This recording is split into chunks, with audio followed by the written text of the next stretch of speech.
સુરતના પાલ વિસ્તારમાં બનાવવામાં આવેલું વિવાદાસ્પદ સર્કલ કે જેને દૂર કરવામાં આવ્યું.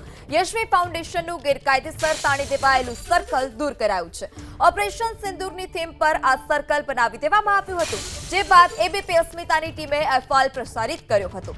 રાંદેર ઝોન દ્વારા આ ફાઉન્ડેશનને નોટિસ પણ આપવામાં આવી હતી અને જે મોડી રાત્રે આ વિવાદિત સર્કલ દૂર કરવામાં આવ્યું છે. આ બંને અલગ અલગ દ્રશ્યો, પહેલાના દ્રશ્યો અને પછીના દ્રશ્યો કે જે સર્કલ પર ફાઉન્ડેશન દ્વારા આ પ્રકારે સર્કલ બનાવી દેવામાં આવ્યું હતું. ઓપરેશન સિંદૂરની થીમ પર એબીપી અસ્મિતાએ અહેવાલ પ્રસારિત કર્યો અને ત્યારબાદ ફાઉન્ડેશનને નોટિસ પણ પાઠવવામાં આવી હતી. યશવી ફાઉન્ડેશનને નોટિસ આપ્યા બાદ તાત્કાલિક ધોરણે આજે સર્કલ પરથી જે સિંદૂરવાળું સર્કલ બનાવવામાં આવ્યું હતું તે દૂર કરવામાં આવ્યું હતું. ઓપરેશન સિંદૂરના નામે આ સર્કલ તાણી દેવામાં આવ્યું હતું અને ત્યારબાદના આપ આ દ્રશ્યો જોઈ રહ્યા છો તે જ વિસ્તારના કે જે સર્કલ બનાવવામાં આવ્યું હતું અને ત્યારબાદ અહેવાલ પ્રસારિત થયા બાદ યશવી ફાઉન્ડેશનને નોટિસ પણ પાઠવવામાં આવી હતી અને આ જે સર્કલ છે તે દૂર કરવામાં આવ્યું હતું. હાલ આ જગ્યા પરથી સર્કલ જે હતું તે હટાવી દેવામાં આવ્યું છે.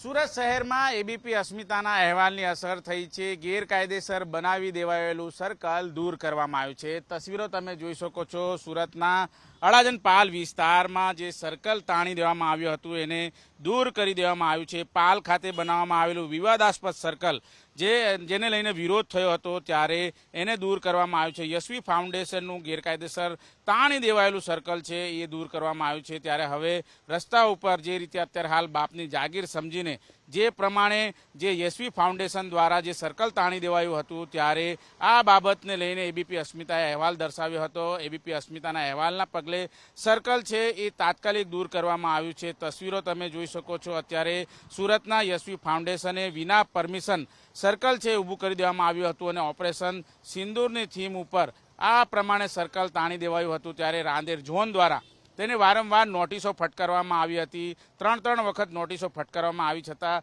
તે સર્કલ દૂર ન કરવામાં આવ્યું હતું. ત્યારે મોડી રાત્રે આ વિવાદિત સર્કલ છે એ દૂર કરી દેવામાં આવ્યું છે. જે પ્રમાણે અત્યારે હાલ પરવાનગી વગર સર્કલ તાણી દેવામાં આવ્યું હતું તે બાબતને લઈને પણ રાંદેર ઝોન દ્વારા જવાબ માંગવામાં આવ્યો છે. અને જે પ્રમાણે ટ્રાફિક સમસ્યાને લઈને સુરત પોલીસ કમિશનર ઠેર ઠેર આ પ્રમાણે કેટલાક સ્થળો ઉપર સર્કલ દૂર કરી રહી છે. કેટલાક સ્થળો ઉપર જે સર્કલો મોટા હોય છે એને નાના કરતા હોય છે, પરંતુ ગેરકાયદેસર રીતે બનાવી દેવાયેલું આ સર્કલ હતું યશવી ફાઉન્ડેશન દ્વારા બનાવવામાં આવ્યું હતું અને એને તાત્કાલિક ધોરણે દૂર કરાયું છે. કેમેરામેન રાકેશ પાનવાલા સાથે ધનરાજ બાગલે, એબીપી અસ્મિતા, સુરત. પહેલા તો સર્કલ નહીં હતું, હમણાં 1 વીકમાં જ સર્કલ આવેલું છે અને એમાં ત્યારે એટલો પ્રોબ્લેમ નહીં થતો, પણ સર્કલના લીધે ટ્રાફિક જામનો અને બધા ઉભા રહીને સેલ્ફી પણ બહુ પાડે ને એ બધામાં પણ બહુ ટાઈમ છે ને ટ્રાફિક થાય છે એમાં.